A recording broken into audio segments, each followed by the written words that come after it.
दोस्तों, इस वीडियो में हम सीखेंगे कि शून्यक किस तरीके से निकाला जाता है।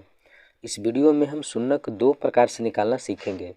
पहला है रैखिक बहुपद का शून्यक और दूसरा है द्विघात बहुपद का शून्यक। तो यहाँ पे देखिए कि इस वीडियो में हम तीन सवाल को लिए हैं। पहला है इस टाइप का, दूसरा है इस टाइप का और तीसरा है इस टाइप का।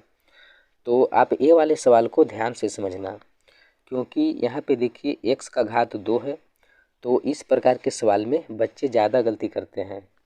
तो आप ये वाले सवाल को ध्यान से देखना। तो चलिए प्रश्न को शुरू करते हैं। तो प्रश्न को बनाने से पहले हम कुछ बेसिक समझते हैं, क्योंकि जब तक आप बेसिक नहीं समझते हैं तब तक आपको समझने में परेशानी होगा। तो यहाँ पे देखिए लिखा हुआ है रैखिक बहुपद। तो सबसे पहले ये समझिए कि रैखिक बहुपद किसे कहते हैं। तो जिस बहुपद का घात 1 होता है उसे हम रैखिक बहुपद कहते हैं। जैसे यहाँ पे देखिए 2x + 4 है। तो यहाँ पे x का जो अधिकतम घात है वो केवल यहाँ पे हम x मान सकते हैं, यानी कि हम कह सकते हैं कि x का जो अधिकतम घात है वो केवल 1 है। इस तरीके से हम कह सकते हैं कि ये जो बहुपद है वो रैखिक बहुपद है। जो रैखिक बहुपद रहता है उसका शून्यक केवल 1 होता है। इस प्रकार हम कह सकते हैं कि रैखिक बहुपद का जो शून्यक है वो 1 है। ठीक, उसके बाद यहाँ पे देखिए द्विघात बहुपद। तो जिस बहुपद का घात 2 होता है उसे हम द्विघात बहुपद कहते हैं। जैसे यहाँ पे देखिए कि x का जो अधिकतम घात है वो केवल 2 है। तो हम कह सकते हैं कि ये हमारा द्विघात बहुपद है। और द्विघात बहुपद का जो शून्यक होता है वो 2 शून्यक होते हैं। तो चलिए अब हम सीखते हैं त्रिघात बहुपद। तो त्रिघात बहुपद में जिस बहुपद का घात 3 होता है उसे हम त्रिघात बहुपद कहते हैं। जैसे यहाँ पे x का जो अधिकतम घात है वो 3 है, यहाँ पे x का जो अधिकतम घात 2 है और यहाँ पे x का 1 है। तो हम कह सकते हैं कि x का जो सबसे ज़्यादा बार है वो 3 बार है। तो इस प्रकार से ये हमारा त्रिघात बहुपद है। और त्रिघात बहुपद का जो शून्यक होता है वो 3 होता है। तो इस प्रकार से हम कह सकते हैं कि ये सब आपको अच्छे से समझ में आ गया होगा। तो चलिए अब हम सीखते हैं रैखिक बहुपद का व्यापक रूप। तो यहाँ पे देखिए रैखिक बहुपद का व्यापक रूप होता है ax + b, जहाँ a जो है यहाँ पे कोई संख्या आएगा, जैसे 2, 3, 4, 5। ठीक उसी तरीके से b पर भी कोई संख्या आएगा, 4 हो, 5 हो, 6 हो, 8 हो। तो ax + b के बदले में यहाँ पे हम 4x + 6 इस तरीके से भी लिख सकते हैं। ठीक उसी तरीके से द्विघात बहुपद का जो व्यापक रूप होता है वो होता है ax² + bx + c। उसके बाद यहाँ पे है त्रिघात बहुपद। तो त्रिघात बहुपद का जो व्यापक रूप होता है वो होता है ax³ + bx² + cx + d। तो आई होप कि आपको ये सब अच्छे से समझ में आ गया होगा। तो चलिए अब हम सवाल को बनाते हैं। तो यहाँ पे मेरा पहला सवाल है x + 4। तो ये जो x + 4 है ये हमारा रैखिक बहुपद है, क्योंकि यहाँ पे x का घात कुछ भी नहीं है तो हम अपने मन से 1 कह सकते हैं, यानी कि यहाँ पे x का घात केवल 1 है।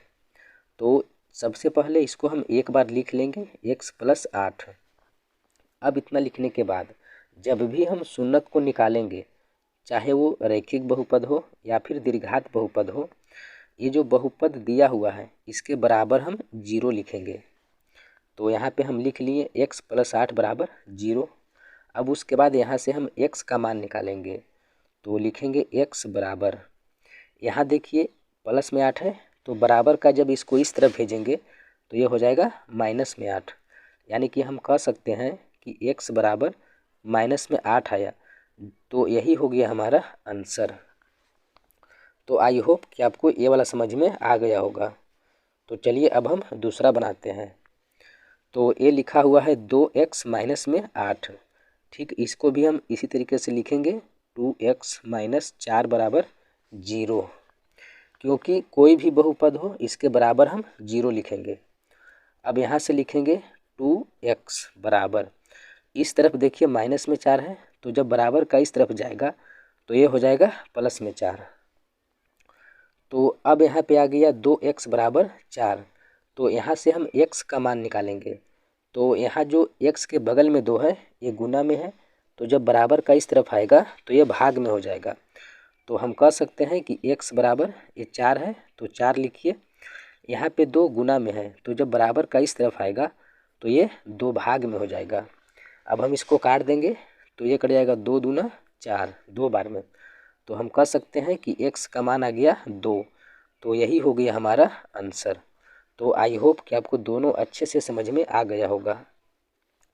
तो चलिए अब हम सवाल नंबर 3 को बनाते हैं। तो यहाँ पे जिस तरीके से लिखा हुआ है इसको हम एक बार लिख लेंगे। तो ये लिखेंगे x² प्लस 5x प्लस 6। अब इतना लिखने के बाद इसके बराबर भी हम करेंगे 0। अब उसके बाद जब भी हम शून्य को निकालेंगे तो जो संख्या लास्ट में 6 दिया हुआ है इसको गुना करेंगे x² के पहले वाला संख्या के साथ। तो यहाँ पे देखिए x के बगल में कोई भी वैसा संख्या नहीं है, तो कम से कम हम 1 मान सकते हैं। तो अब 1 को गुना कीजिए 6 से तो आ जाएगा 6। अब हम 6 इसको साइड में यहाँ पे लिख लेंगे। अब इतना लिखने के बाद यहाँ पे समझिए 6 को हमको वैसा गुणनखंड करना है, यानी कि 2 भागों में बांटना है कि जिसको गुना करें तो 6 आ जाए और वही दोनों संख्या को जब हम जोड़ेंगे तो यहाँ पे 5 आना चाहिए। यानी कि कहने का मतलब हुआ कि 6 को हमको किस 2 वैसा संख्या में इसको तोड़ें कि जब हम इसको गुना करें तो 6 आ जाए और वही दोनों को जब जोड़ेंगे तो यहाँ पे 5 आना चाहिए। तो आई होप कि आपको समझ में आ गया होगा कि एक संख्या 3 हो जाएगा और एक संख्या 2, क्योंकि जब 3 को गुना करेंगे 2 से तो 6 आ जाएगा और 3 को जब जोड़ेंगे 2 से तो यहाँ पे 5 आ जाएगा। तो हम इसको इस तरीके से लिख सकते हैं 3 + 2 = 5। अब जो भी संख्या यहाँ पे दिया हुआ है सभी में हम x से कर देंगे गुना। तो यहाँ पे लिखेंगे 3x + 2x = 5x। अब जो a आया 5x, ये देखिए यही वाला लिखा हुआ है 5x। तो 5x के बदले में यहाँ पर इसके बदले में हम इस तरीके से लिखेंगे 3x + 2x। तो चलिए यहाँ पे अब हम लिखते हैं। तो ये हो जाएगा x² प्लस 5x के बदले में लिखेंगे 3x + 2x प्लस 6 है तो 6 बराबर 0।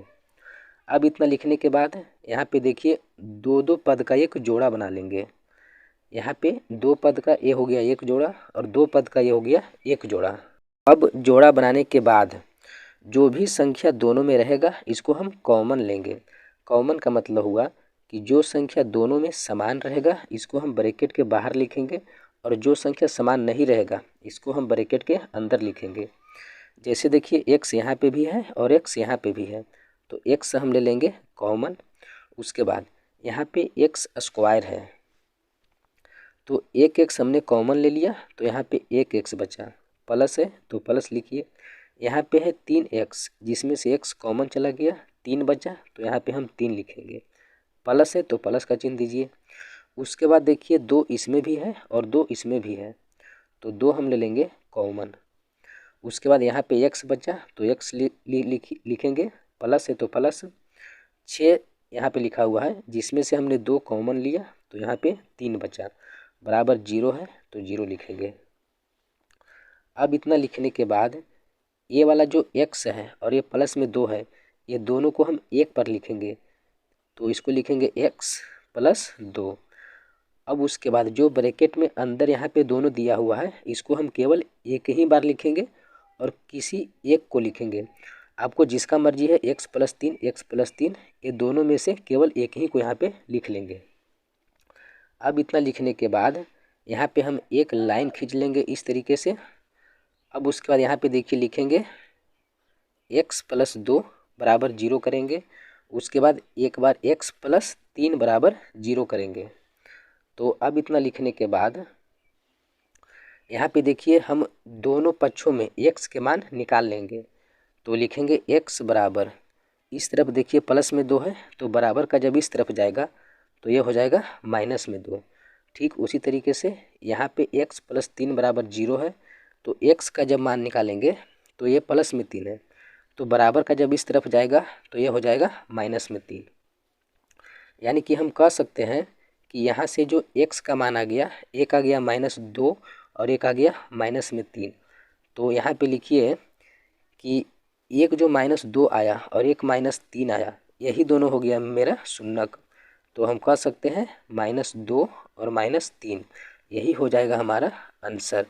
तो आई होप कि आपको समझ में आ गया होगा। तो चलिए अब हम इस वीडियो को समाप्त करते हैं, मिलते हैं एक अगले वीडियो में। तब तक के लिए धन्यवाद।